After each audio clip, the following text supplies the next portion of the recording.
연약한 정도 주님의 도구로만 쓰여지는 은혜의 시간이 되도록 붙잡아 주시옵소서. 우리 모두 집중하여 하나님의 말씀에 귀를 기울이는 지혜를 허락해 주신 줄 믿고 예수님의 이름으로 감사 기도드립니다. 아멘. 오늘도 하나님의 말씀을 듣는 여러분의 귀가 복되기 바랍니다. 듣는 말씀을 믿는 여러분이 복되시기 바랍니다. 그 말씀들을 행하는 여러분의 삶에 하나님의 축복이 지속되어지시기를 주님의 이름으로 축복합니다. 인도의 교육학자인 케일리 여사는 현대인에게 있어서 세 가지의 정신적 죄악이 있다라고 말하고 있습니다. 모르면서도 배우지 않는 사람, 이것은 죄악이라는 것입니다. 잘 알지도 못하면서 배우려고 전혀 신경 쓰지 않는 사람, 이것은 죄악이다. 자신이 많은 것을 아는 것처럼 자처하지만 정말로 배워야 할 것을 배우지 못한 사람, 이것은 죄악이다. 두 번째, 잘 알고 있으면서 가르치지 않는 것도 죄다. 라면 정말로 귀한 진리를 깨닫고 있다면 그것을 남에게 가르쳐야 하는데, 더 많은 사람이 알도록 가르쳐야 하는데 가르치지 않는 것은 죄악이다. 세 번째는 할 수 있으면서 이행하지 않는 것도 죄다. 아는 것도 많지 않지만 아는 것마저도 행하지 않는 사람들, 이 세상 이 세 가지 현대인의 정신적 죄다라고 말하면서 여기 한 가지 더 추구할 것이 있다면 시간 개념에 대한 것입니다. 다시 말해서 배운다는 것도 항상 배울 수 있는 것이 아니라 배움의 때가 있다라는 사실입니다. 또 이 시간을 놓치면 아무리 배우려고 해도 배워지지 않고 가르치려고 해도 가르쳐지지 않을 때가 있다는 것입니다. 그런데 이 소중한 기회를 놓쳐버리는 것은 어리석은 것이 곧 죄악이라는 것입니다. 이보다 더 큰 비극이 있다면 자기 자신을 잃어버리는 것이겠죠. 그래서 별로 귀중하지 않는 것을 취하고 진짜로 귀중한 것을 잃어버린 사람들, 가장 귀한 것은 소홀히 여기고 사실 별 쓸모도 없는 것을 붙들고 살아가는 사람들이 얼마나 많이 있는지 모른다는 것입니다. 그래서 아주 중요한 것은 소모해버리고 어리석은 것을 붙잡고 살아가는 사람들이 있다. 비참한 것은 그것을 깨닫지 못한다는, 무엇이 좋은 것이고 무엇이 나쁜 것이고 내 인생에 가장 소중한 것이 무엇이고 소중하지 않는 것이 무엇인지를 모른 채 살아가는 사람이 너무나 많다는 것입니다. 내가 지금 얼마나 비참한 처지에 있고 얼마나 한심한 것을 붙잡고 살아가는지 스스로 알지 못하는 사람들이 너무 많다는 것입니다. 이것은 죄 중에 하나다라고 말하기도 합니다. 오늘 본문에서는 너무나도 쉬우면서 절실한 교훈을 하나님께서 우리에게 말씀해 주시는데, 20절에 하나님의 말씀을 듣고도 깨닫지 못하는 사람은 멸망하는 짐승과 같다라고 말하고 있어요. 하나님의 말씀을 깨닫지도 못하고 살아가는 사람들이 바로 짐승이라는 것인데, 하나님께서 믿음으로 살아가는 성도들에게 늘 변함없이 약속의 말씀을 주셔요. 지난주에도 드렸고 오늘도 또 드리는 것이요, 하나님은 우리에게 계속의 약속의 말씀을 주셔요. 약속의 말씀을 주심에도 불구하고 그 말씀 믿고 살아가지 않는 사람들, 이것은 정말 어리석은 것이다 라고 말하는 것이, 모든 좋은 조건과 환경에 사는 성도들을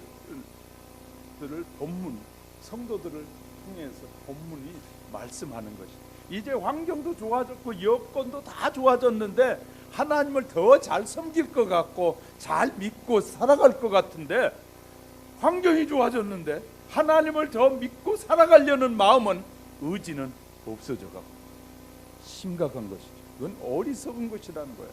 어리석은 일이. 어려울 때는 바빠서 정말 일 때문에 어쩔 수 없어서 주의를 지킬 수 없었다면, 이제는 내가 여건이 좋아졌고 그러면 더 열심히 충성하고 헌신하고 살아야 하나님의 은혜를 잊지 않고 깨닫고 사는 자 아니냐 그 말이죠. 그전보다 여건이 너무너무 좋아졌는데 기도하는 것도 싫어하고 하나님을 위해서 봉사하는 것도 싫고 이렇게 일하기 싫어하는 것, 이것은 정말 심각한 일이다라고 시편 기자를 통해서 우리에게 말씀하고 있는 것입니다. 세월이 가면서 우리 하영교회 성도 여러분들도 옛날보다 훨씬 좋아진 것 같아요. 먹고 사는 거, 입고 쓰는 것 훨씬 좋아졌어요. 그럼에도 불구하고 우리는 주님을 향한 열정은 식어져 가는 것은 이건 매우 어리석은 것임을 우리는 기억해야 될 것입니다. 자, 우리가 믿음으로 산다고 고백하는 성도들이 여러 가지 모양으로 다가오는 세상이 자꾸 좋게 보이는 거예요. 옛날에는 주님만 의지하고 살았는데 환경이 좋아지고 여건이 좋아지니까 이제 자꾸 세상을 바라보는 거예요. 세상의 것에서 뭐가 주어질 것 같고 세상에서 내게 모든 것이 이루어질 것 같이 착각하며 산다는 거예요. 하나님이 보실 때는 잘해주고 좋은 환경을 주신 것이 우리에게는 축복이 아니라는 사실을 알 수 있게 됩니다. 내가 좋은 여건과 환경이 됐으면 더 주님을 잘 섬기면 그것이 하나님이 보시기에도 그것이 축복인데, 내가 열심히 충성하고 봉사하고 헌신해야 되는 삶이 허물어지고 있다면 내게 주어진 좋은 환경들은 축복이 아닐 수 있다는 것입니다. 기억해야 될 것입니다. 우리는 자꾸 세상적인 사고를 가지고 여건이 좋아지고 그러면 그것이 하나님의 축복이라고 입으로는 말하는데 삶은 반대 방향을 가요. 입으로는 이것은 하나님이 내게 주신 축복이었습니다, 하나님이 내게 준 것입니다가 하는데 그 말의 고백과 삶은 완전히 반대로 가고 있다는 거예요. 입으로는 그렇게 고백하는데 삶은 세상을 닮아가고 세상을 따라가고 싶어지는 거예요. 하나님의 말씀보다 세상을 향해 가고 있는 것이에요. 이것은 축복이 아닐 수 있다는 것이에요. 여러분, 그냥 막연하게 먹고 살고 쓰고 하는 것이 편해졌다고 해서 다 축복이라고 생각한다면 우리는 하나님의 말씀을 잘못 깨달아가고 있다는 사실을 아십니까? 우리는 우리 자신을 돌아보아야 할 것입니다. 하나님을 섬기는 신자와 하나님을 부정하는 불신자들이 겉으로 보기엔 똑같아요. 옷도 다 입고 다니고 또 먹는 음식도 음식점에 가서 음식 먹어보면 예수 믿는 사람이나 믿지 않는 사람의 음식 먹으면 똑같아요. 다른 것이 있어요. 뭐가 다른 줄 아세요? 예수 믿는 사람은 기도하고 밥 먹더라는 거예요. 그것도 믿음이 없으면 기도도 안 하죠. 그래도 믿음이 좀 있는 사람들은 그래도 밥 먹을 때 하나님께 감사의 기도를 하는 것이 달라요. 요새 부끄럽다고 기도도 못하는 사람들이 있어요. 큰 소리로 해서 다른 사람에게 음식을 먹는데 문제를 일으키면 안 되지만 적은 소리라도 기도할 수 있잖아요. 다른 사람을 저분들은 예수 믿는 사람이구나, 벌써 우리가 딱 기도하면 저분들은 예수 믿는 사람 이렇게 아는데 우리는 그것마저도 하지 않고 음식을 먹는 사람, 그럼 세상 사람과 똑같아요. 다른 것이 하나도 없죠. 똑같은 집에 살아요. 아파트에 가보고 빌라에 가보면 위아래 다 믿는 사람은 믿지 않는 사람이나 다 똑같은 집에 살고 있어요. 뭐가 다를까요? 다른 점이 없는 것이 있다면 문제라는 것이죠. 하지만 신자와 불신자는 분명히 차이가 존재한다는 것이에요. 다만 불신자만 느끼지 못할 뿐이지 현저한 차이가 있습니다. 즉 신자는 생각하는 사고가 다르고 물질에 대해서 가치관이 다를 뿐만 아니라 죽음을 바라보는 생각도 다르다는 것입니다. 그러므로 근본적으로 내적인 삶의 질과 내면적인 모양이 다를 수밖에 없음을 우리에게 말하고 있습니다. 그래서 깨닫고 달라지지 않는 것은 짐승과 똑같다라고 지금 아삽을 통해서 우리에게 고백하게 하고 계십니다. 믿음으로 살고 있는 자손들이 하나님의 성전에 나와 시와 신령한 노래를 하면서 그들의 노래를 통해서 하나님 앞에 고백하면서 하나님의 백성들아 들으라, 세상 거민들아 귀를 기울여라, 세상 거민들아 하나님의 자녀들이 어떻게 사는 걸 봐라. 그들은 하나님 앞에 음식 먹을 때도 기도하면서 먹지 않느냐? 그들은 하나님 앞에 감사하며 살지 않느냐? 그들은 주일날이면 딴 데 가지 않고 하나님의 전에 나가 예배하며 살지 않느냐? 하나님의 자녀들은 들으라, 세상 사람들이 너희를 보고 있지 않느냐? 세상 사람들아 하나님의 자녀들은 어떻게 사느냐? 이렇게 말하고 있는 거예요. 그걸 보라는 것이. 우리는요, 이렇게 하나님의 말씀이 우리에게 정확하게 들려오는데도 이것이 구별되지 않는다는 것은, 은혜가 우리에게 임하지 않는 것은 심각한 일일 수 있습니다. 오늘은요, 이런 차이점들을 좀 몇 가지만 살펴가는 사이에 하나님께서 저와 여러분에게 더 큰 은혜를 주시기를 주님의 이름으로 축복합니다. 성도들은 첫째,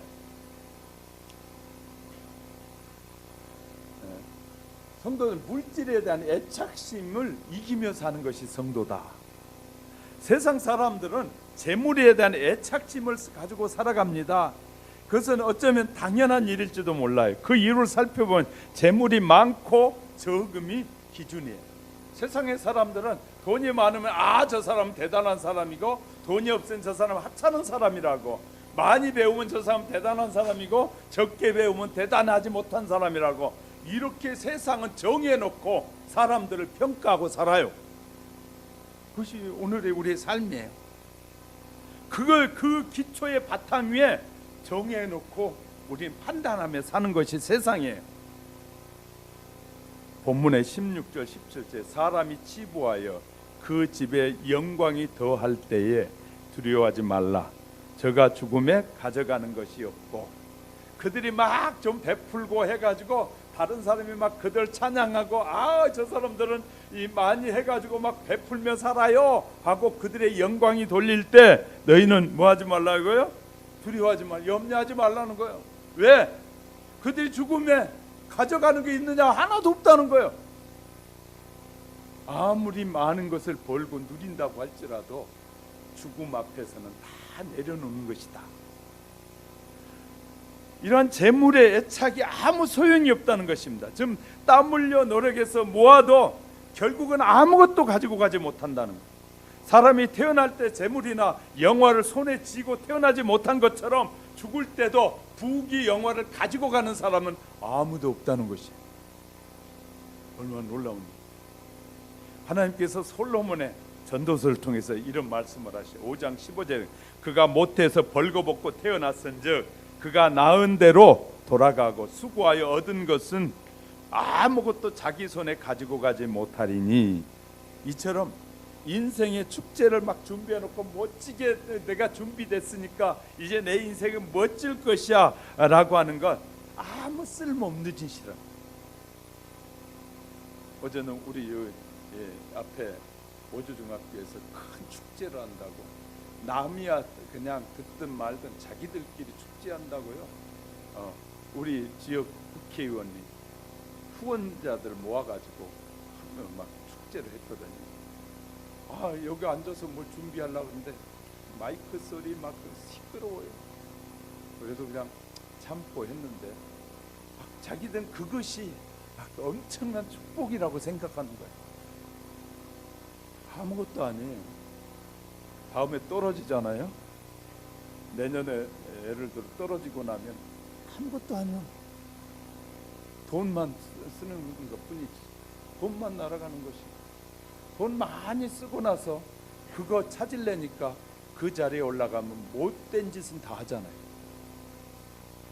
수십억씩 쓰고 난 다음에 수십억을 더 다시 자기 주머니에 넣어야 되니까 그것 때문에 이권에 개입하고 별짓을 다 하고 법을 바꾸는데 자기의 이득을 위해서 법을 바꾸다가 마지막에 가서는 인생이 비참해지는 사람들이 얼마나 많습니다. 이건 우리가 보고 살잖아요. 보면서도 깨닫지 못하는 것은 어리석은 것이라는 거예요. 우리 앞에 이런 일들이 비일비재하게 일어나고 있고 날마다 방송을 통해서 나오는 것이, 그런 것이 나옴에도 불구하고 깨달지 못하고 아이고 그 길을 똑같이 가고 있는 것은 정말 어리석은 것이다 라고 성경은 말씀하고 있어요. 예수님께서 마태복음 6장 20절 오직 너희를 위하여 보물을 하늘에 쌓아두라 하셨어요. 이 말씀은 우리에게 좀과 도둑이 해하지 못하고 도둑이 구멍을 뚫지 못하고 도둑질 못하는 하늘의 창고에다 쌓아두는 것이 굉장히 지혜로운 것이다.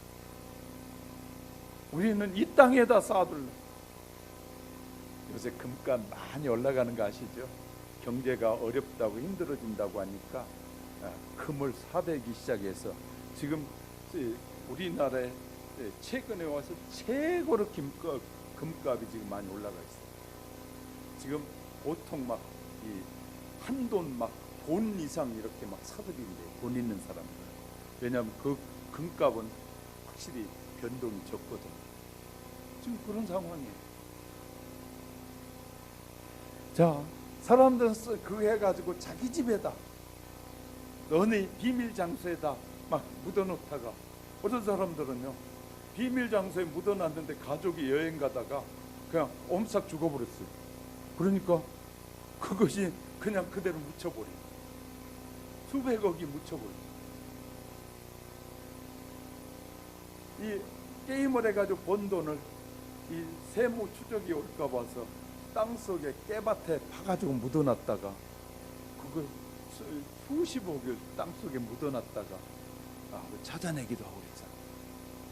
사람들은 그 짓을 하고 있는 거예요. 우리도 그렇지 않는지 몰라요.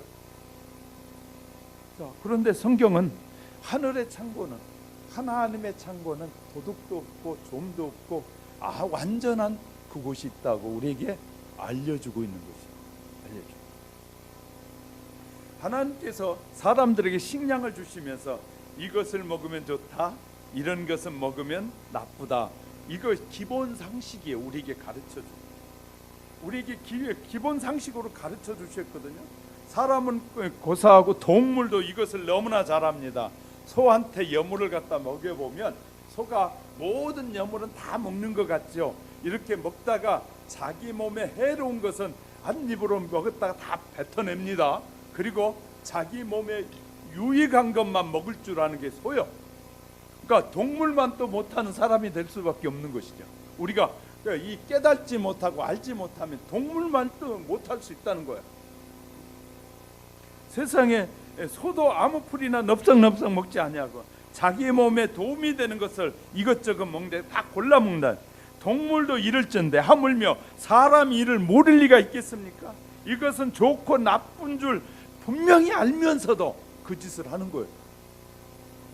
이 일 잘못하면 내가 쇠고랑 찬다고 뻔히 알면서도 그 짓을 하는, 그래 얼마나 어리석냐고 말이죠. 사람이 어리석다는 것이죠. 성격이 모난 사람들은 일부러 나쁜 것을 골라 먹습니다. 대체 어떻게 하겠다는 것인지 그 중에는 자살이 있습니다. 스스로 자기에게 주어진 생명에 대해서 위임받은 능력을 포기하는 것이거든요. 죽음의 길인 줄 뻔히 알면서 그 길을 가고 죽음을 재촉하는 것인 줄 뻔히 알면서 그것을 먹는 것은 스스로 자기 스스로 깨닫지 못하게 자기를 포기하는 것이거든요. 어떤 교회는 자살하면 천국에 못 갑니다 그랬더니 성도들이 그 얘기했다고, 목사님이 했다고 반기 들었다고, 그 목사님은 다시는 자살은 이 천국 못 가는 얘기라고 말 안 한다고 그러더라고요. 그래서 일찍 죽으라 그랬어요. 하나님의 말씀을 선포하는데 두렵거든. 당신은 그 일에 내려놔야 됩니다. 하나님의 말씀을 선포하는 일에는 죽음이 두렵지 않는 것이에요. 이해가 되셨으면 안 해. 누가 말한다고, 권력 있는 자가 말한다고 그 말 못하고 사는 벙어리라면 그 일꾼이 아니에요. 하나님의 일꾼은 죽음을 두려워하지 않는 것이 하나님의 일꾼이에요. 왜? 하나님이 다시 살리실 것이. 할렐루야. 그런 말을 공공연하게 하더라고요. 그래서 자기는 굉장히 성도들 눈치 보고 설교한다는 거예요. 그러면 아예 그 종이나 되라고. 사람의 종이요, 하나님의 종이요? 제가 이렇게 묻습니다. 여러분은 누구의 종이 되어야 됩니까? 성경이 그렇다면 그러는 거예요. 하나님이 그렇다고 하면 그런 거예요. 하나님이 그것이 맞다고 맞는 거예요. 사람이 아무리 지식 있는 자가 맞다고 해도 하나님이 맞다고 하고 그건 틀렸다고 하면 그건 틀린 거예요. 저는 그래서 성경을 믿습니다. 진리로. 할렐루야. 헛된 생각들을 하는 사람이 얼마나 많이 있는지 몰라요. 일부러 그렇게 하는 것이 자기 자신을 스스로 포기하는 것입니다. 깨달은 것이 없기 때문인 것이죠. 깨달은 것이 적고 아는 것도 적고 배운 것도 적지만 그것마저 실천하지 않고 욕심을 부리며 살아가는 것이, 그가 가진 이 지식마저 포기하는 것은 어리석은 일이라는 것입니다. 우리 신문이나 방송을 통해 자살이라는 말을 얼마나 많이 듣습니까? 대부분 어떻게 자살합니까? 약을 먹고 자살하고 총으로 자살하고 목을 매서 자살하면 끔찍한 얘기 아닙니까? 그런데도 자살하는 사람이 많습니다. 스스로 제 목숨을 끊습니다. 이렇게 물어봐. 그러면 이제 자살 옹호자들 이렇게 얘기하더라고요. 얼마나 그가 견디기 어려웠으면 다른 사람은 지금 그보다 더 어려워도 견디고 사는데 자기만 어렵다고 생각하는 거예요. 그러니까 어리석은 것이죠. 세상에 보세요. 우리보다 더 어렵고 고통 중에도 희망을 가지고 버릴 거 버리고 끊을 거 끊고 살아가는 사람이 얼마나 많냐고 말이에요. 그런데 자기만 대단한 것처럼 착각하는 사람들이 너무나 많다는 거예요. 우리는 기억해야 됩니다. 하나님은 우리를 부르신 것은, 하나님의 부르심을 거역하는 것은 하나님 앞에 굉장한 불신이고 그 사회에 대한 불신이고, 그 가족은 어떻습니까? 한 가족의 생명을, 이번에도 부다페스트에서 생명을 잃은 그 가족들은 얼마나 가슴이 아프겠어요. 그렇게 성장하고 큰 사람들이 예를 들어 사고를 만나 당했을 때 얼마나 가슴 아파. 자살했다 그러면, 한 가족의 자녀들이 부모가 있는데 자살했다 그러면 그 부모는 평생 그 고통을 안고 살아가야 돼. 그 형제들은 지만 죽으면 끝나는 걸로 착각하는 이 못된 성품들이 다른 사람에게 얼마나 큰 아픔을 주는지 몰라요. 우리는요, 우리에게 생명을 주신 분 앞에 최선을 다해 사셔야 돼요.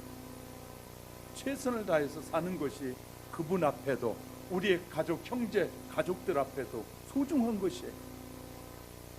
쉽게 말하고 그냥 죽어버리지, 자살해버리지, 쉽게 말하는 거 얼마나 하나님이 들으시면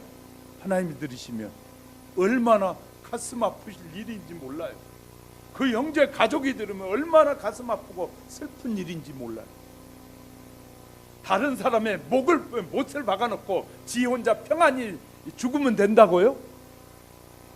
어리석은 사람들, 깨닫지 못하는 것이, 이웃을 깨닫지 못하고 가족을 깨닫지 못하고 정말 나를 격려하고 축복해 준 사람들을 깨닫지 못하는 어리석은 것, 심각한 일들, 우리의 마음을 아프게 한 얘기도 있습니다. 우리 북한의 식량 사정이 얼마나 심각한지 잘 아시잖아요. 들려오는 말에는 이런 얘기가 있어요. 나이가 많은 크리스찬들 중에서 노인들이 어느 날 조용히 추운 겨울인데도 사라진대요. 왜 그러냐? 늙은 나 때문에 자식들이 힘들어하고 못 먹으니까 결국은 나 하나 없어져 주면 이 아이들이 편안히 살으라고 해서 노인들이 가끔 북한에서는 스스로 자기가 걸어 나가서 얼어 죽기도 하고 그런다는 거예요. 우리 이런 얘기 들으면 얼마나 가슴 아픈지 몰라요. 가슴 아픈지. 그런데 그 앞에서 지금 내세우고 세계를 대상으로 전쟁을 하겠다고 하면서 하는 그 모습을 보면서 그들의 사상을 따라가려는 사람들을 보면 얼마나 잔인한지, 그들의 마음. 그것을 따라간다는 것은 그것을 동의하는 것이거든요. 그들의 생각과 사상을 동의한다는 것, 정말 못된 마음이 그 안에 있기 때문에 하나님의 말씀이 깨달아지면요, 그런 그들을 불쌍히 여겨야 되지 않겠어요? 정말 하나님의 말씀이 깨달아지지 않으면 동물만도 못한다는 이 말씀이 이렇게 설교 준비하면서도 깨달아지는 거예요. 야, 이 사람이 이 하나님의 말씀을 제대로 깨달지 못하면 동물만도 못하고 참 비정한 인간이 되겠구나. 깨달아지는 거예요. 여러분, 자살이라는 것이 무엇입니까? 내가 누구에게 자살하는데 꼭 순간적으로 목숨을 끊는 것만이 자살인 줄 아십니까? 자살의 개념은, 이 개념은 그렇지 않습니다. 그렇게 하면 죽는다는 것을 알면서도 그것을 하는 것, 그건 자살입니다. 그렇게 하면, 그렇게 살면 잘못된다고 뻔히 알면서도 걸어가는 것, 자기 스스로 자살 행위와 똑같은 거예요. 성경 말씀을 우리가 상고하기 시작하잖아요. 때로는 늘 말씀드리잖아요. 때로는 두렵고 떨린다고. 그러면서 내 삶을 돌아보면서 내가 했던 생각들, 내가 했던 삶을 돌아보면 두렵고 떨릴 수밖에 없다. 이렇게 말씀을 내가 몰랐구나. 내가 많이 말씀을 아는 것 같았는데 정말 말씀을 모르고 사는구나. 참 어리석게 사는구나.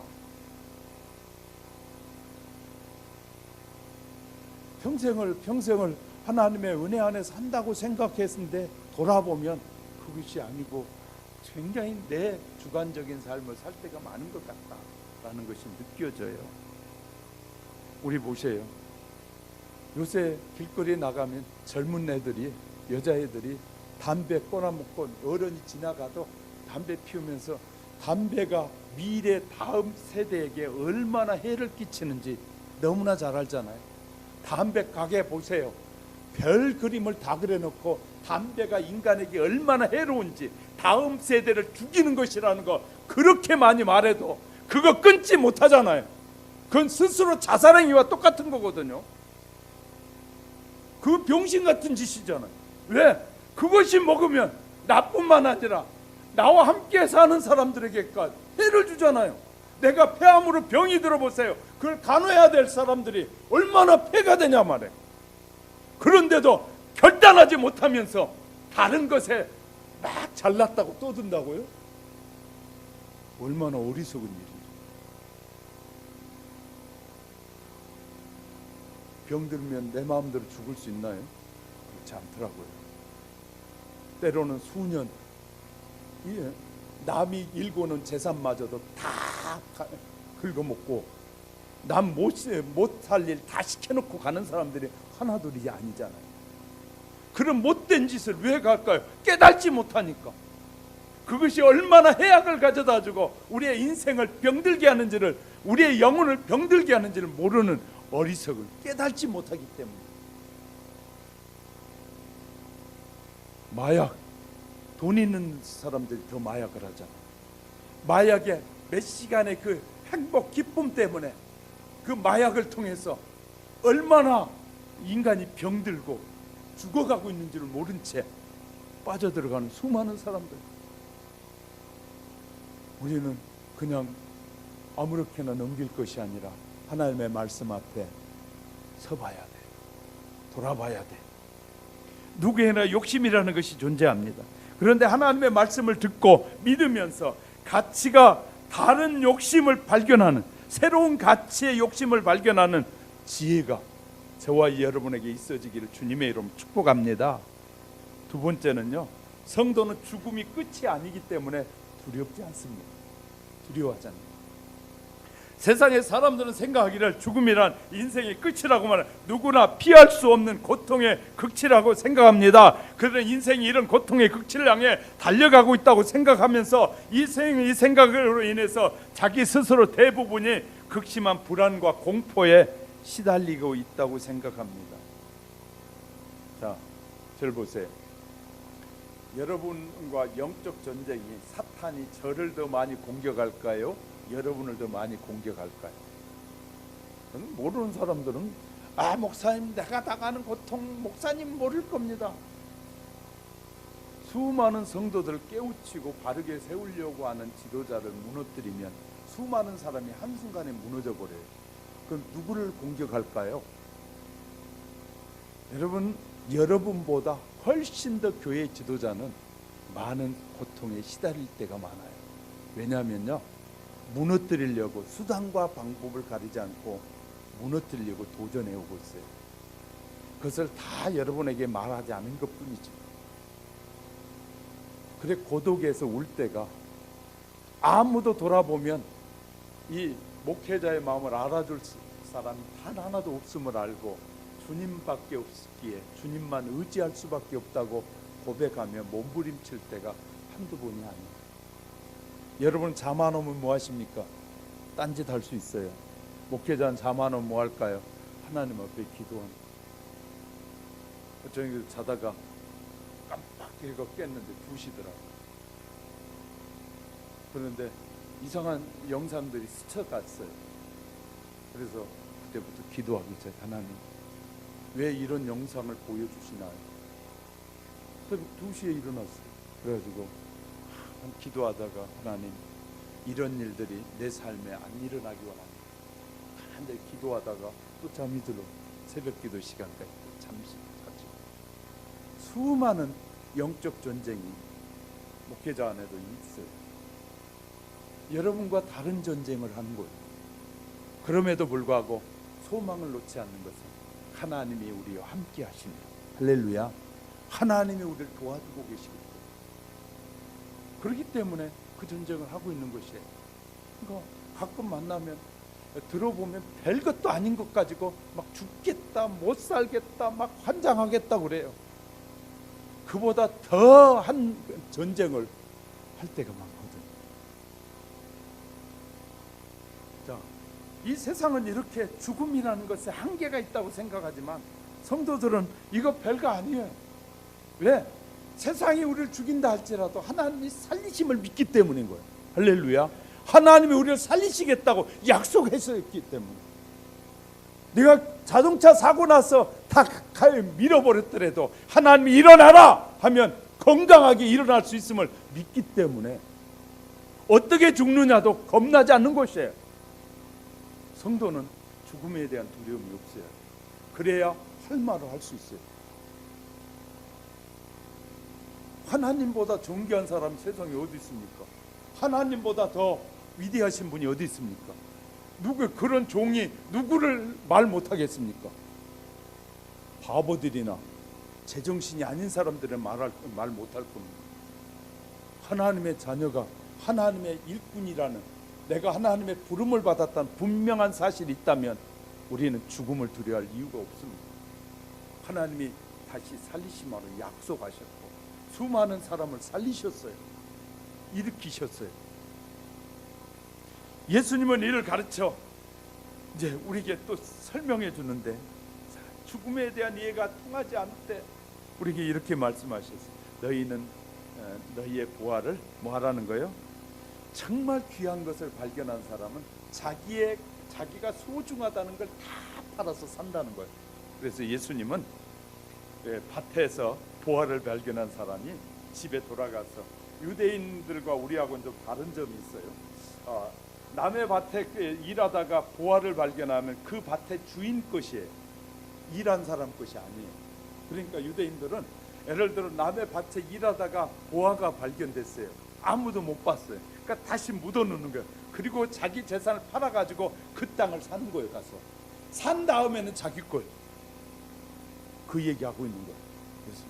그러니까 보화를 발견한 사람은 자기 재산을 다 팔아가지고 그 밭을 산다는 거예요. 그리고 나서 산 다음에 자기 앞으로 딱 등기한 다음에 파내가지고 이것은 내 거다 라고 한다. 그러면 아무도 법적으로 하자가 안 생기는 거예요. 그 얘기를 예수님이 하시는 거예요. 정말 예수님을 발견하고 진리를 발견한 사람은 세상의 것에 흔들리지 않는다. 그것을 향해 가게 된다. 또요, 또 하나의 비유를 설명합니다. 진주를 발견한 상인이 전 재산을 팔아서 그것을 사는 것, 마태복음 13장에서 설명하고 있어요. 예수님 12 제자의 믿음의 거룩한 순교자들이 다 그렇게 살았다는 거예요. 예수님의 진짜 좋은 제자들은 자기의 생을 포기하고 주님이 우리에게 가르쳐준 그 진리를 따라 살았다는 거예요. 할렐루야. 세상을 포기할 때 하늘의 축복이 자기에게 오게 됐다라고 제자들 통해서 우리에게 말씀하십니다. 성도라면 죽음에 대해서 세 가지 사실을 알아야 되는데, 깨달아야 되는데, 첫째는 죽는 것은 인간의 한계, 죽음이라는 한계를 발견해라.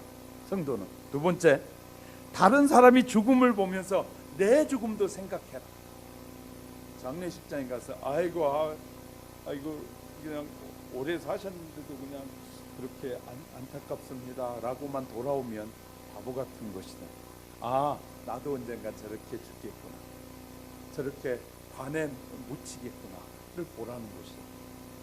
왜냐하면 세월이 가면 아무리 안 늙고 싶어도 늙고, 세월이 가면 세대가 오면 아이들이, 저희도 이제 손주 보니까 손주 크는 거 보면서 저는 그런 생각에, 아, 나는 늙어가고 있구나, 언젠가는 죽음이 오겠구나. 자, 지금 지구상에 70억이 다 됐다고 그러잖아요. 70억의 지구에 사람이 살고 있는데 매년 얼마나 죽는 줄 아십니까? 우리나라 남한의 인구보다 더 많이 죽어요. 6천만 명이 하루에 죽고 있어요. 이것을요, 매 하루로 따지면 15만 명, 1초에 2명씩이 죽고 있어요.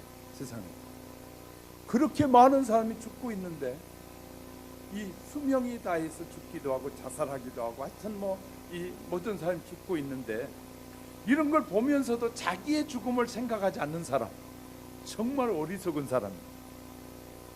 내가 죽은 다음에, 아, 그 사람 참 못됐구나, 그의 삶은 정말 엉망이었구나, 근데 그 사람이 죽은 다음에 생각해 보면서, 아, 그 사람은 말은 없었지만 정말 좋은 일을 많이 하고 살았구나, 그 사람은 정말 하나님의 일을 하면서 사는 사람이었구나. 우리는 무슨 일을 해도 자랑하면서 일하는 사람이 있고, 어떤 사람은 자랑하지 않고 겸손하게 일하는 사람이 있어요. 성경은 겸손하게 일하라는, 그래서 너희가 오른손이 하는 일을 왼손이 세상에 몸에 붙어있는 오른손이 일하는데 왼손이 모를 리가 없잖아요. 그런데 오른손이 하는 일을 왼손이 모를 정도로 겸손하게 조용히 하라는 것인데, 사람들이 일하면서 얼마나 자랑하는지 몰라요. 그래서 우리 아동센터도 보면 사회 모든 단체가 오면 얼마 들고 와가지고는 사진 찍어야 돼. 다 인증을 해야 돼. 왜? 우리가 일을 했다는, 다 드러내고 싶어요. 다 드러내려고. 그런데 하나님은 우리에게 말씀을 통해 뭐라고요?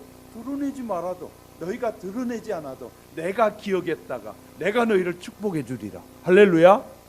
하나님이 이렇게 약속하는 거예요. 너희가 그렇게 말하지 않고 너희가 주의 이름으로 했으면 내가 너희에게 다 갚아주리라. 그런데 그냥 갚아준 거야, 넘치도록 갚아주시, 이렇게 약속하고 있는 거예요. 야, 말씀을 우리는 상고에 깨달아가면요, 하나님 앞에 투자하고 사는 것이 엄청난 축복이구나 발견하게 됩니다. 세 번째는 죽는다는 것을 인정하라는 거예요. 유감스럽게도 오늘날 내 죽는 날이 될 수 있다는 것을 모르고 사는 사람이 너무나 많습니다. 오늘이 내가 죽는 날일 수도 있다는 것입니다. 그래서 우리는 조금만 신앙인 두 가지를 생각해야 돼요. 오늘이 죽을 날일 수 있으므로 오늘이 이 세상에 가장 행복하고 즐거운 날이다. 한번 따라해 볼까요? 오늘이 내가 죽는 날일 수 있기에 오늘이 최고 행복한 날이다. 할렐루야.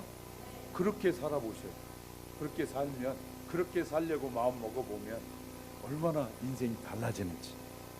하나님의 형상으로 지음을 받고 은혜 안에 살고 있는 사람들 깨닫게 되면 능력, 깨닫는 것이 능력이에요. 깨닫는 것이, 하나님이 우리가 인생을 깨달아가는 것이 얼마나 큰 능력인지 몰라요. 어떤 사람이 환상 중에 지옥을 가게 됐답니다. 그래서 가봤더니 웬 아버지가 먼저 왔고 아들이 그 다음에 왔더랍니다. 그래 부자가 지옥에서 만나서 보니까 이제 이런 대화를 나누더랍니다. 기가 막힌 대화를 나누는데 아버지가 아들에게 이런 말 합니다. 야 이놈아, 내가 어떻게 이 지옥에 왔느냐? 나는 너를 행복하게 하고 너를 잘 살게 해주려고 내 장래가 잘 되라고 불의한 재물을 모으면서 못할 일 하면서 나는 그러면서 지옥에 왔는데 니도 오면 어떡하냐? 그랬더니 아들이 뻔뻔스럽게 이렇게 대답을 하더랍니다. 차라리 내가 가난했더라면 정직하게 살았을 텐데 아버지가 너무 많이 주는 바람에 내가 이 못된 짓을 하게 됐습니다. 아버지가 돈이 많이 물려주었기 때문에 허랑방탕하다가 내가 여기까지 오지 않았습니까? 나는 아버지 때문에 여기 왔습니다. 그 인간 같아. 아버지는 자식을 끔찍하게 사랑했다고 하는데 잘못된 사랑을 한 것이죠. 자식은 부모가 준 것을 자기의 마음대로 써도 되는 걸로 착각하고 사는 것이죠. 세상의 지옥은 자기 탓만, 남 탓만 하는 것이 지옥이에요. 오늘 정치 제도가 꼭 그런 짓을 하고 있어요. 남 탓만 해. 전 가슴 아파요. 그래서 기도하는 거예요. 기도할 수밖에 없어요. 왜?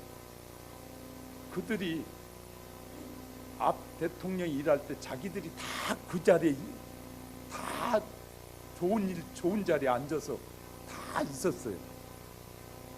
그것이 잘못됐으면 자기들이 깨달았다면 그것을 막았어야죠.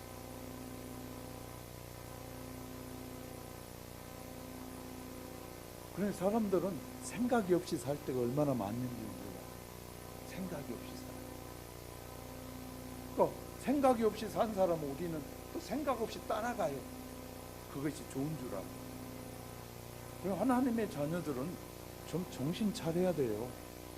저와 여러분은 하나님이 여러분을 하역교회 보내신 이유가 있는 것 같아요. 저 같은 목사의 설교가 필요하니까 하나님이 하게 하시는 거예요. 제가 이런 설교 안 할 수 있거든요. 성령님이 인도하시면 늘 저는 성령님이 인도함 따라 설교한다고 말씀드렸잖아요. 저라 이런 설교 안 할 수 있어요. 그런데 좋은 소리만 해서 성도들이 좋았어요 하면 얼마나 좋겠어요. 이런 설교하면 때로는 좀 언짢은 사람도 있을 거거든요. 왜냐하면 그런데 하나님이 여러분이 들어야 되니까 하게 하시는 거예요. 저는요 하나님의 종이기 때문에 하나님이 하라고 하면 여러분이 아무리 듣기 싫은 소리라도 해야 되는 것이 하나님의 종이에요. 그거 이해하지 못한다면 계속 갈등에 쌓여야 될 거예요. 갈등 속에 살아야 돼요. 하나님이 왜 김 목사의 설교를 듣게 하시느냐? 여러분이 이 부분에 깨어져야 하고 변화가 필요하기 때문에 하나님이 듣게 하시는 거예요. 여러분이 이걸 이기고 나잖아요. 그럼 다른 말씀을 하게 하시는 거예요. 하나님은 우리의 내면을 너무나 잘 아셔요. 우리를 너무나 잘 아셔요. 그러니까 우리는 바로 알아야 돼요. 남 탓하는 것은 다 이 짐승만 또 못한 사람들이 하는 짓이에요. 이해가 되셨으면 아멘. 남 탓하는 거 아닙니다. 다 내 탓이에요. 다른 사람은 그 환경에서 일어서 가는데 왜 나는 못 일어난다고 말합니까? 똑같은 환경에서 다른 사람은 가서 잘 되는데 자기는 안 된다고 남 탓하느냐 말이에요. 이상하잖아요. 우리는 돌아봐야 돼요. 저는 사람들이 말할 때마다 생각해 봐요. 왜 저 사람은 되는데 저 사람은 안 된다고 말할까? 왜 저 사람은 불평할까? 이 사람은 불평 안 하는데? 왜? 그러면 하나님 앞에 내가 부족합니다라고 고백하면 되잖아요. 그럼 하나님이 우리에게 부족한 지혜를 주시겠다고 말씀하셨잖아요. 우리가 하나님의 자녀니까, 우리는 하나님의 자니까 하나님 앞에 내가 지혜가 부족한 것 같아요. 이해가 부족한 것. 저는 하나님 앞에 솔직히 고백해요. 하나님 이해가 되지 않아요. 이해시켜 주세요. 저는 이렇게 고백해요. 하나님 앞에. 성경이 이해가 안 될 때는 이해하게 해주세요 하고 말해요. 그 나쁜 기도 아니잖아요. 저는 올바른 기도라고 봐요. 왜냐하면 내가 이해 안 되면 하나님 이해시켜. 난 지혜가 부족해요. 하나님 지혜를 주세요. 그러니까 지혜를 주셔요. 그러니까 세상을 펼쳐나갈 수 있는 방향이 예수 안 믿는 사람보다 저와 여러분에게는 더 더 기회가 주어졌다는 거예요. 이해되셨으면 아멘. 이거 깨닫지 못하면 아멘 못할 거예요. 자, 똑같은 사람이 똑같은 자리에서 지금 시작을 했어요. 예수 안 믿는 사람도 노력하고 예수 믿는 사람도 노력을 해요. 똑같이 노력하는데 예수 안 믿는 사람이 머리가 더 잘 돌아가요. 그럼 믿는 사람이 어떻게 하면 돼요? 하나님 내게도 지혜를 주셔서 돌아가게 해주세요. 잘 이해되어 주시게, 잘 암기되어지게 해서요. 하면 되잖아요. 하나님이 그렇게 구하는 자에게 주시겠다고 약속했잖아요. 그러면 저 사람보다 앞설 수 있어요, 없어요? 잘할 수 있다고 저는 믿어요. 하나님이 도와주시니까. 도와주시겠다고요. 나는 나의 사랑하는 자녀들에게, 내 사랑하는 내 백성에게 내가 자비를 베풀고 은혜를 베풀고 지혜를 주고 능력을 주고, 이때 아멘 좀 해봐요. 내 자녀들에게 지혜를 주고 능력을 주고 축복해 주고 잘되게 하겠다고 약속하잖아요. 그런데도 우리는 그렇게 아멘하지 않고 그렇게 기도하지 않으면서 불평하는 거예요. 하나님의 자녀는 불평하면 안 돼요. 남 탓하면 안 돼요. 우리는 내 탓해야 돼요. 내가 부족함을 알아야 하나님 앞에 구할 수 있어요. 할렐루야. 지혜로운 사람은 하나님 앞에 구하면 우리의 삶을 복되게 만들어 주신 하나님을 만나게 될 줄 믿으시면 아멘. 세 번째는요, 성도는 악인의 형통함을 두려워하지 않습니다. 우리는 예수 안 믿는 사람들 그거 잘 되면 배가 아파하잖아요. 이것은요 하나님이 기뻐하시지 않는 삶이다. 18절에 보세요. 그가 비록 생시에 자기를 축하하며 스스로 좋게 함으로 사람들에게 칭찬을 받을지라도, 그것을 부러워하는 이유는요, 사람들이 그걸 보면서 부러워하니까. 자, 절 보세요. 돈이 많아가지고 막 뭐 하니까 사람들이 부러운 거예요. 이거 나도 저렇게 할 수 있는데, 나도 저런 것만 있으면 할 수 있는데. 그 사람이 그렇게 노력해서 얻은 건 생각 안 하고, 우리 기억하셔야 돼요. 자, 더 많이 가지고 있고 더 많이 누린 사람들은 그만큼 더 노력한다니까요. 그냥 되어지는 것이 아니에요. 성경의 약속을 봅시다. 하나님은 무엇이든지 너희가 심는 대로 뿌리는 대로 거둔다고 했잖아요. 이 심는 대로 뿌리는 대로 거둔다는 약속은 믿는 사람에게나 믿지 않는 사람에게나 사람에게 주신 똑같은 약속이에요. 믿는다고 게을리하면서 하면 하나님이 기뻐하시지 않아요. 믿어도 더 열심히 믿어버려야 돼요. 믿으려면 더 열심히 주님께 충성해야 하나님의 인정을 받는 것이에요. 그런데 안 믿는 사람이 열심히 하는데 믿는 사람이 열심히 하지 않고 하나님이 안 주셨다고 불평하는 거, 하나님이 기뻐하지 않아요. 다른 사람이 밤새면 나도 밤새면서 그걸 준비할 수 있어야 되지 않겠어요? 그러면 뒤떨어질까요? 안 떨어질까요? 그러면서 하나님 앞에 기도해 보세요.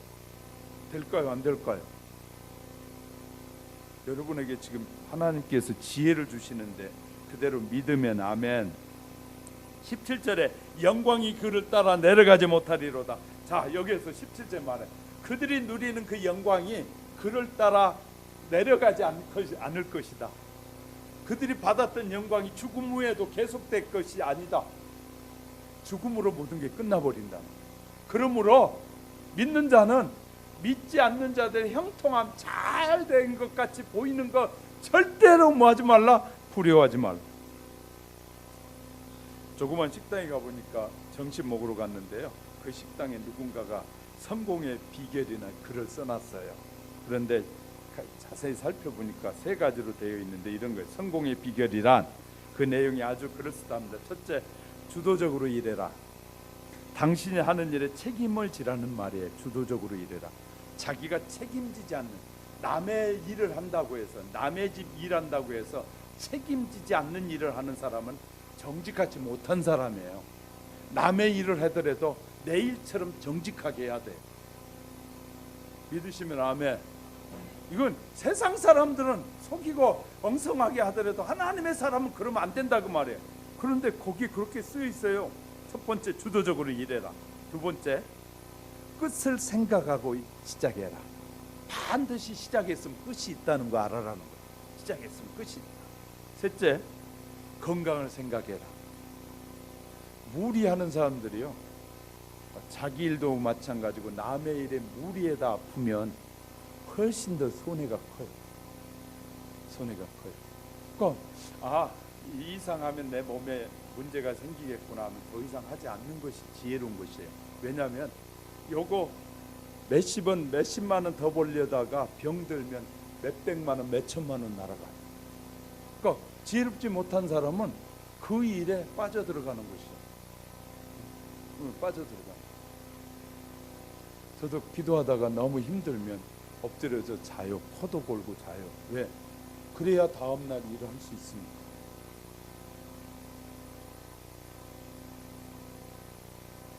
그런데 그걸 모르는 사람들이 얼마나 많이 있는 거예요. 자, 기도하는 사람이 코 골면서 자고 싶겠어요? 더 주님을 의지하고 싶지. 그런데 어쩔 수 없이 육신이 연약해 잘 수 있거든요. 그러면 우리는 지혜롭게 깨달아요. 아내들이고 남편들 깨달아야 돼요. 그럴 때는 저 사람이 왜 사는지를 알아서 몸을 보호해주면 기도할 거 아니에요. 그죠? 미련한 사람은 뭐라고 말하냐면 잠만 잔다고 말해요. 그 몸이 감당할 수 없어서 자는 사람을 지혜롭지 못하면 뭐 한다고요? 잠만 잔다고 말해요. 왜 자는지를 찾아서 그렇게 피로에 지친 사람을 위로하고 격려해야 되지 않겠어요? 그리고 그 피로를 채워주면 해결될 거 아니에요? 육신은요, 우리가 어떻게 하느냐에 따라 달라지는 거예요. 그런데 어리석은 사람들은, 늘 불평하는 사람은요, 그냥 뭐든지 다 불평으로만 보이는 거예요. 그런데 지혜로운 사람은 저 사람이 너무 힘든가 보다.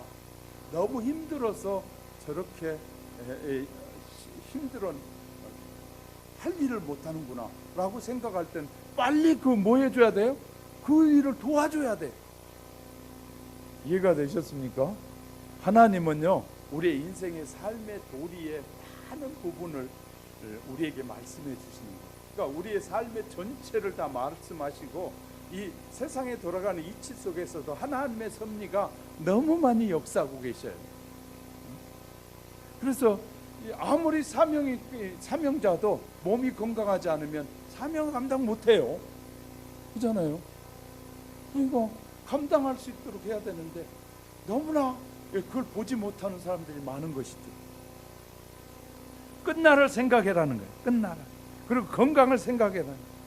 참 너무나 인격자는 인격가 절 보세요. 얼굴 드시고 절 보세요. 성숙한 사람은 남을 비판하지 않아요. 왜냐하면 그 비판이 나에게 돌아오기 때문에. 이해가 되셨으면 아멘. 자, 절 보세요. 제가 그래서 적폐가 얼마나 나쁜 것인가를 자꾸 말씀드리잖아요. 내가 적폐하면 저 사람이 생각이 바뀌면 내가 적폐가 되는 것이에요. 그렇기 때문에 내가 비난하잖아요. 너무 많이 비난하잖아요. 그건 반드시 비난이 돌아와요. 이 사실을 알아요. 그러니까 성경을 알면 정말 지혜롭고 인격의 사람이 된다니까요. 성경을 모르니까 자꾸 이 동물만 또 못한 인생으로 바뀌고 전략해가고. 그래서 동물이 사람하고 똑같다고 말하는 사람은 동물이에요. 난 성경적으로 말씀드릴게요. 성경적으로 사람과 동물은 다르다고 성경은 분명히 말하고 있어요. 그런데 동물이 사람하고 똑같다고 같은 인격이라고 생각해서 같은 집에서 반려자라고 생각하고 사는 것은 매우 위험할 수 있어요. 동물은 사람과 다른 것이에요. 그런데 예수 믿는 사람도 성경을 안 읽는가 봐요. 그러니까 구별이 안 되는 거예요. 구별이 안 되는 거예요. 하나님이 동물을 내 사랑하는 아들아, 내 딸아 그런 거 봤어요? 성경 어디 읽어보셨어요? 하마야 내 사랑하는 하마야 내 아들아 그랬어요? 하나님은 모두 다 사람을 지칭할 때마다 사랑하는 아들아, 사랑하는 딸아 그러고 부르지. 사자를 향해서 내 사랑하는 딸아, 사자 딸아 그러는 거 보셨어요? 이렇게까지 제가 쉽게 설명하려고 설명하는 거예요. 쉽게 설명해 주려고. 세상에 성경을 안 읽어도 몰라도 저렇게 모를까? 어느 교회 가면 목사님 그래요. 신방을 가면 개들이 그냥 몇 마리씩 길러가지고 개가 예배드린 데 와가지고 막 목사님을 핥으려고 그러니까 예배드리다 말고 정신이 없다는 거예요. 그 풀어놓도 않는데 매놓도 않는다는 게 왜? 우리 소중한 가족이라고. 그래서 좀 저기 갔다 안방에 좀 놀아 그러지. 그런데 아이고 어떻게 이 동물을 학대하냐고. 또 방에 들어놔라고 하면 또 학대한다 그런다는 거예요. 그래서 그럼 그분 좀 나한테 보내. 내가 웃으면서 그래요. 그런 분 있으면 나한테 좀 보내. 세상에 그렇게 모르는 사람들. 자, 우리가 깨달음이라는 게 얼마나 소중한 거 한 가지만 말씀드리고 마칠게요. 지금부터 한 3, 40년 전에만 해도 우리 안방에 뭐게 이 마루에다가 전부 다 연탄 난로 놓고 살았잖아요. 요새 젊은 사람들은 잘 모르고 어른들은 알잖아요. 연탄 난로 놓으셨어요? 안 놓으셨어요? 안 놨으면 좀 놨다고 아멘이라도 좀 해봐요. 연탄 난로 놓고 난 다음에 그 다음에 거기에다 뭐 했어요? 연탄 난로 주위에다가 돼지 우리를 막는 것처럼 딱 망을 쳐놨잖아요. 왜 망을 친 줄 아십니까? 사랑하는 내 자녀들이 이 연탄 난로에 기어서 고통스러워할까봐 돼지 우리처럼 딱 망을 씌워놨단 말이에요. 근데 어느 목사님과 이제 집사님이 어느 교회 집으로 신방을 갔더니 그 집에는 망을 안 쳐놨대요. 망을 안 쳐놓고 불을 따뜻하게 피워놨더라는 거예요. 그러니까 같이 간 집사님이 그 집사님 신방 간 그 집 주인 집사님한테 집사님이 이 조그만 애들이 있는데 손 띄고 지금 큰일 날라고 왜 망을 안 해놨어? 그러니까 그 집 주인 집사님이 이렇게 말하더라. 집사님 걱정 안 하셔도 돼요. 왜? 그러니까 우리 애들이요 연탄불 띄워가지고 이렇게 뜨겁기 직전까지 갔을 때 애들 끌어다가 손을 댔대. 그 연탄 난로에다. 그러니까 애들 뜨거! 하고 막 울더라는 거예요. 그 다음부터는 절대 손 안 댄다는 거예요. 그런데 망을 잘못 씌워놓으면 망 위에 애들이 그냥 거저 올라갔다 넘어지고 다치면 진짜 큰일인데 이게 애들이 한 번만 경험시켜놨더니 절대 안 간다는 거예요. 절대 안 간다. 이 지혜로운 것이에요. 망 안 씌우고도 얼마든지 연탄 이 난로를 피울 수 있었다고 말하는 것이었어요. 성도 여러분, 하나님이 우리에게 수많은 지혜를 주셔서 그렇게 경험하게 함에도 불구하고 이것이 동물같이 자꾸 다 헛된 생각만 하게 만드는 거예요. 헛된 생각으로.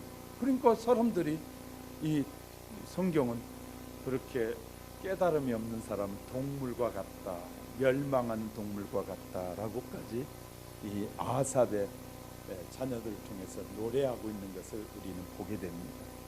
저와 여러분은 하나님이 지혜로운 하나님의 사람들로 부르셨음을 믿으십시오. 그리고 저와 여러분 어떤 환경 속에서도 승리하도록 우리를 이끄심을 믿으시기 바랍니다. 성령님을 통해서 우리에게 변함없이 인도하시는 성령의 인도함을 받고 사시는 우리 하역교회 성도 여러분이 되시기를 주님의 이름으로 축복합니다. 기도하겠습니다.